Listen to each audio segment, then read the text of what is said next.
Сәлеметсіңдер ме, білім алушылар? Қазақ тілі 7-ші сынып.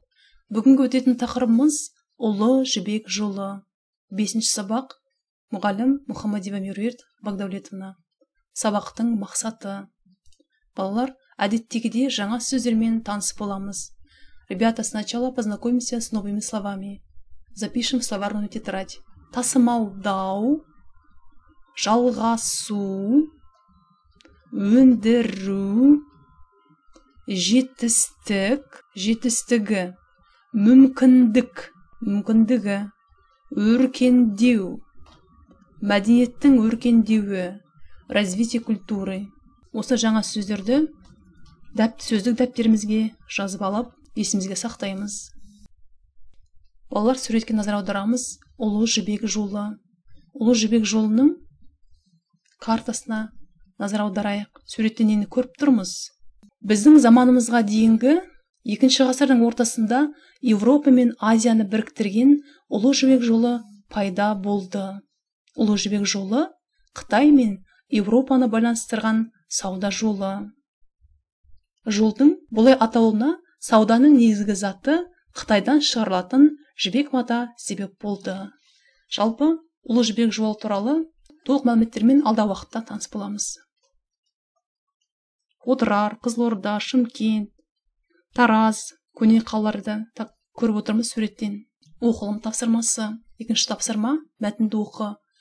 Біздің заманымызға дейінгі 2-ші ғасырдан біздің заманымыздың 5-ші ғасырына дейінгі кезеңде Қазақстанды мекендеген тайпалар Сақ, Савромат, Ғұн, Сармат, Үйсін, Қаңлылар отырықшы, жартылай көшпелі тіршілік кешкен. Көшпелі тұрмыста әлемде теңдесі жоқ баспана, киіз үйді ойлап тапқан, ежелгі халықтың қалалық мәдениет жағынан да адамзаттық өркениетінде өз орны, үлесі бар. Соңғы жарты ғасырда жүргізілген археологиялық қазбалар Қазақстан жерінде қалалық мәдениеттің өркендегенін дәлелдеп отыр. Баспана, үй, жилье, мынау киіз үй, мынау киіз үйдің ішкі көрінісі. Жалпы киіз үй көшпелі тұрмыста әлемде теңдесі жоқ баспана, киіз үйді ойлап тапқан ежелгі халықтың қалалық мәдениет жағынан адамзаттық өркениетінде өз орны, үлесі бар.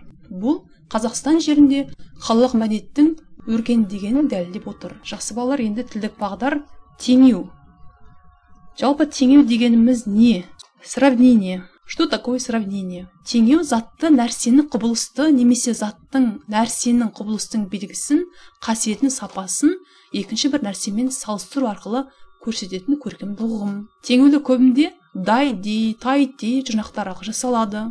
Мысалы, өзендей, таудай, алтындай, жүрек аттай, әйнектей.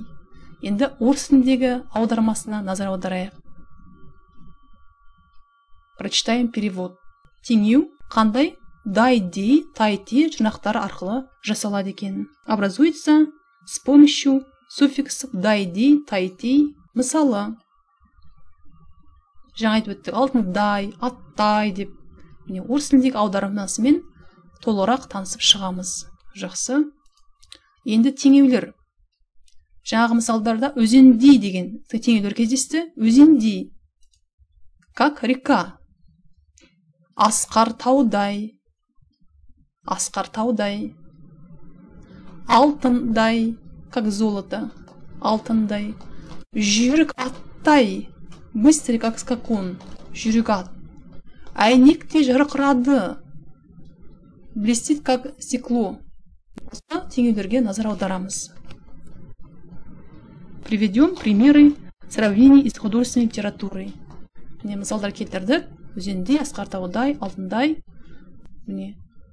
Көркем шығармадағы теңеулердің мысалы. Жақсы. Енді теңеулерді қатыстырып сөйлем құрап жаз. Используя теңеулер сравнения, составьте предложение. Арыстандай күшті. Мынау арыстан. Арыстандай күшті. Балдай тәтті. Балдай тәтті.